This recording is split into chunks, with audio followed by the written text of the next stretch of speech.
question de Mathieu Bernier, effectivement, puisque c'est la signature de Basson qui fait l'actualité.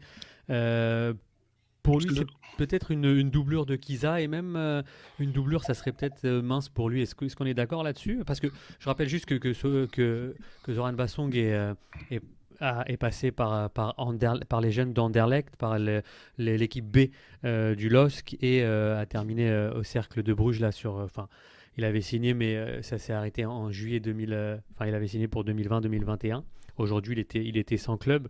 Est-ce qu'on pense vraiment que c'est une doublure, ou dans l'état d'esprit de Renard, comme on a dit, hein, un jeune à potentiel avec possibilité de revente derrière, est-ce qu'on le voit vraiment arriver comme une doublure Enfin, moi, je pense que c'est juste d'un point de vue personnel, je l'ai eu. Ce petit-là, étant jeune, il était déjà très au-dessus de la moyenne. Alors après, effectivement, en 10 ans, ça change. Mais de mes souvenirs, je le vois pas arriver comme une doublure. Après, je me trompe peut-être. Attends, développe là, comme tu l'as eu quand t'es passé à Longueuil.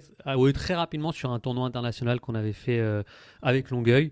J'étais pas son coach, mais sur ce tournoi-là, il était venu prêter main forte à l'équipe. Et puis on avait fait quelque chose d'assez incroyable pour une équipe du Canada. On s'était rendu à la MIC, qui est la Mediterranean International Cup, et on avait joué, on s'était qualifié pour les huitièmes de finale, et on a joué contre le FC Barcelone. Donc pour ces jeunes, c'est incroyable. Et même aux yeux du monde, je vais vous raconter une anecdote. Là, tu racontes ça là aujourd'hui. Non mais t'as vu? Non mais c'est comme incroyable, comme il dirait Julien. Juste résumer. Incroyable. Juste résumer. Hey, by the way, on s'est rendu à FC Barcelone. Parce que tout le monde cherche depuis 48 minutes de fuck is that guy? Et lui, il nous raconte, je l'ai eu. Je vous parle d'une époque où il avait 13 ans, je l'ai eu sur ce tournoi-là. Mais ce que je veux vous dire, Julien, attends, juste résume. Tu étais coach dans un tournoi exceptionnel, international. J'étais coach à Longueuil. Il marchait à la lumière. Vas-y, continue. J'étais coach à Longueuil, puis on a décidé d'envoyer une délégation sur un tournoi international, une délégation d'une équipe canadienne. Avec le président de l'époque, le papa de Zoran Christian Bassong, on a levé des fonds, etc. Et on s'est rendu sur ce tournoi-là. Il était le dirigeant de l'équipe du Cameroun dans la Ligue africaine. Exactement. Donc, dans une semaine, tu écris un article là-dessus. Là. Et toi, t'étais où, toi? Moi, j'étais coach. T'étais sur le terrain, là, avec eux, là, tu faisais le voyage et tout, là. Oui, j'étais coach de cette délégation. Ok. Continue. Et donc, on arrive, on joue contre des équipes espagnoles, on perd un match, on en gagne un, et ça nous fait nous qualifier finalement au tour suivant. Et puis, au tour suivant, on arrive dans le stade où se joue le tour principal, et puis le speaker annonce Longueuil contre le FC Barcelone, prochain match en huitième de finale. Puis il dit équipe canadienne. Puis là, je marchais un petit peu dans le stade, et puis j'entends les gens dire mais au Canada, ça joue au foot. Et pour le coup. Et t'étais où? Quel pays, ça? C'était des Français.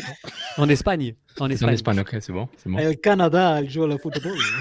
et pour vous dire, on a dû perdre, je crois, 1-0 ou 2-1 contre le FC Barcelone, moins de U14. Parce qu'il y avait qui là-bas? Roberto? Il y avait Antivero qui faisait les coups francs à ce moment-là. Je regarde l'âge, mais j'ai l'impression. Non, mais il faut que je regarde l'âge, mais j'ai l'impression qu'il y a des joueurs qu'on aurait pu ou qu'on pourrait retrouver. Tout ça pour dire que l'ayant eu, c'était quelqu'un qu'on surclassait déjà à Longueuil, et ça m'étonnerait qu'il ait perdu son football dans les années qui ont suivi. Voilà. Par rapport à ce que tu viens de dire, c'est que ça, là. Quel clip, mon Dieu. Sérieux, moi je pense pas que c'est doublure ou pas. Moi je pense que Henry, son objectif c'est d'avoir des joueurs de niveau équivalent à tous les postes, de pouvoir les interchanger. Parce que là, moi, je pense qu'il est polyvalent. Hein. Il a fait axe central et gauche en France. Parce que je trouve que Henry s'est retrouvé très souvent avec très peu de joueurs, obligé de faire jouer un Corrales. Et comme je disais à un moment, on analysait les matchs, c'est que Corrales, sa seule plus-value, c'était d'être gaucher. Je pense que s'il était droitier, il jouerait peut-être pas. Il comprenait les consignes de Boyan dans sa langue aussi. Donc, je pense que là, le fait d'avoir peut-être un latéral gauche, moi, je pense que c'est plus doublure, je sais pas. Moi, je ne connais pas son niveau. Peut-être qu'il a changé ou pas en 10 ans. Peu importe. Moi, je pense que c'est vraiment pour étoffer l'effectif qui est faible, qui est mince. Exactement. Mais comme a dit Neil, je pense que c'est vrai que c'est un local. C'est à la MLS, je pense que c'est quasiment son. Et ça faisait partie de la philosophie de recrutement. Il l'a dit plusieurs fois. Il faut penser local en premier. Donc, ça c'est un. Deux, bon, il est jeune, mais je pense qu'il a le même âge que Kiza, en fait. Hein, si je me trompe. 20 ans, je pense. Ils ont 1 ou 2 ans d'écart. Donc, et puis, je pense pas qu'il coûte très cher non plus. Donc, c'est pas un gros pari.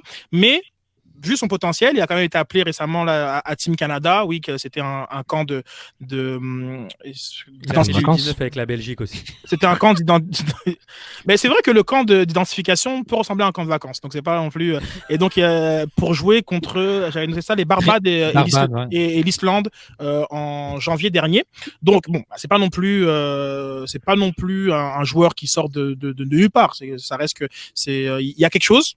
Mais je crois que comme dit Reg, les deux, ils iront au camp en Floride, là, comme en janvier prochain, quasiment sur la même ligne de départ. Peut-être qu'au bout de 2 secondes, Kiza aura pris 15 mètres d'avance. Hein, donc, ça à voir.